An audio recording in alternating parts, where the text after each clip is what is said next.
The road to Noah's Ark in Pekan Nanas, Johor, Malaysia, reflects the journey of its founder, Raymund Wee, unpaved and not as well trodden. The road less travelled by the average, ordinary Singaporean.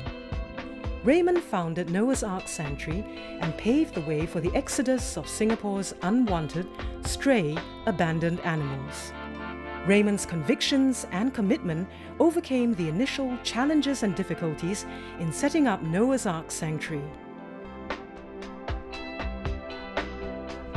This is Noah's Ark, a sanctuary for the animals, built on love, commitment, and compassion.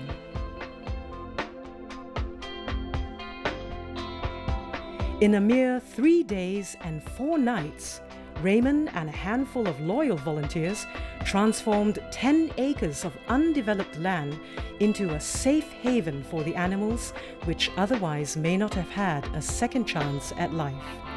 Noah's Ark is about teaching people, telling people that all these domesticated animals are not meant to be abused. We teach our children to take care of themselves when they grow up. We teach our animals to take care of themselves, before they are being thrown away. Are they being taught how to survive before they're being thrown into the streets? Well, think about that. I don't think it is fair to do so unless you have educated your animals, your cats and your dogs, given them an allowances, give them a backpack full of money and food and all that, and says, here you are, you're on your way, you're on your own. Then I think you probably can abandon them, so to speak, but not when they are not brought up to fend for themselves. Well, our society is not about just collecting animals. It's about education.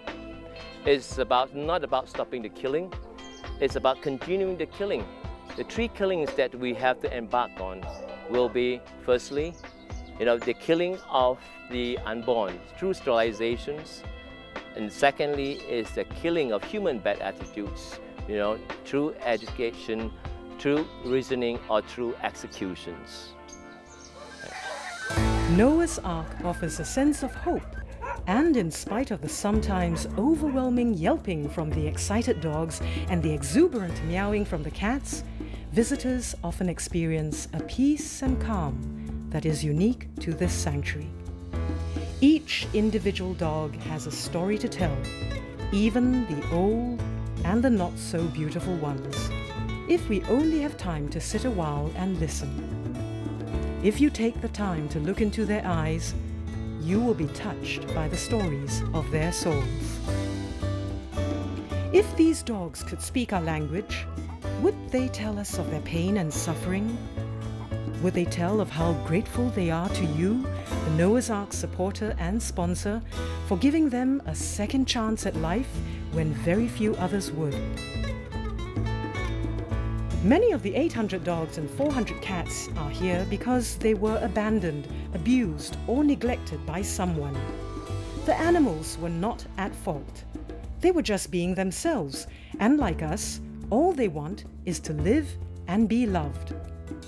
People abandon or give up their animals for a variety of reasons. Some say their animals misbehave, are bad, or impossible to live with. Some just grow tired of their animals when the novelty wears off. It has been said there are no bad animals. Only humans who are irresponsible, ignorant, or incapable of providing the proper and appropriate care and training for these animals. Thankfully, Raymund is not that kind of human. And thankfully, Raymund could give up his comfortable life in Singapore to live here at Noah's Ark Sanctuary, caring and providing for these animals. A dog is a man's best friend, so the saying goes, but at Noah's Ark, Raymund is the dog's best friend. Because of Noah's Ark, these dogs can now enjoy a carefree life, romping through the grounds, going for a dip in the pond, frolicking with their canine buddies, or just napping under the shade of a tree. And when they are in need of medical attention or when sick animals are brought here, Raymund tends to their health and wellness with the same dedication and devotion with which he runs Noah's Ark. We talk about the 21st Animal Sanctuary Advocators work. It is about what I would refer to as the Well, you cannot create a convenience place for people to drop off their unwanted animals, which is not fair. And somebody has to do the killing. If the problems of surrendering is about misbehavior of dogs, then we will have an organization to correct the misbehavior. If it's about extra litters, then in this case we have to talk about sterilizations. It is not just a convenient place for people to dump their animals and be killed later. It's no point telling people to be responsible. No, you have to show them how to be responsible. Raymund manages the task of running this sanctuary for more than 1,000 animals with the help of 10 workers. Together, they manage the animals' daily needs and routine.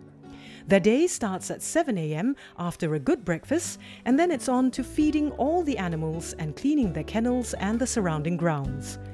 This is no small matter if you can imagine the amount of dung 1,000 animals produce. The feeding is done buffet style, where the dogs learn to share and take their turns. There are 2 servings a day, in the morning and in the evening. The food is prepared each day by the workers. Canned food and dog treats are a luxury, and the dogs enjoy these only when a kind sponsor donates them. These are the kampong-style huts where the dogs take shelter from the sun and the rain.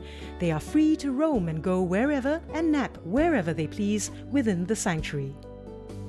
The cats live in bungalows that offer a beautiful view of the moat, and they spend their days playing or napping under the sun. These horses live happily alongside the dogs and enjoy exercising with them. A couple were ex-racehorses that were given up when they could no longer race. They are fortunate that they can live out their remaining years here at the sanctuary. Noah's Ark Sanctuary is a privately run animal shelter, and we receive no government or corporate funding. We manage to survive on donations through kind sponsorships of some of the animals, from the sale of our merchandise, and of course, the generous donations from individuals. It takes just $35 to sponsor a cat or a dog for a month, and $90 to sponsor a horse for a month. Any amount that is donated is never too small or insignificant. Every donation is appreciated and contributes to keeping this sanctuary running so we can continue to care for the animals. And it is through these kind donations that Noah's Ark is able to carry out its other important programs, including Project Industrial Dogs, Project Catsnip, and the school's educational talks. Please visit our blog at www.noahsarkcares.blogspot.com to learn more about our programs and how you can contribute. It took one man with a conviction and commitment to build up the vision of Noah's Ark. It takes many others, volunteers and donors, to keep this vision alive and a reality. On behalf of all the animals at Noah's Ark Sanctuary, thank you for your care and support. This world will be a better place for all of us if we give respect to God's creatures, great and small. Right? Good?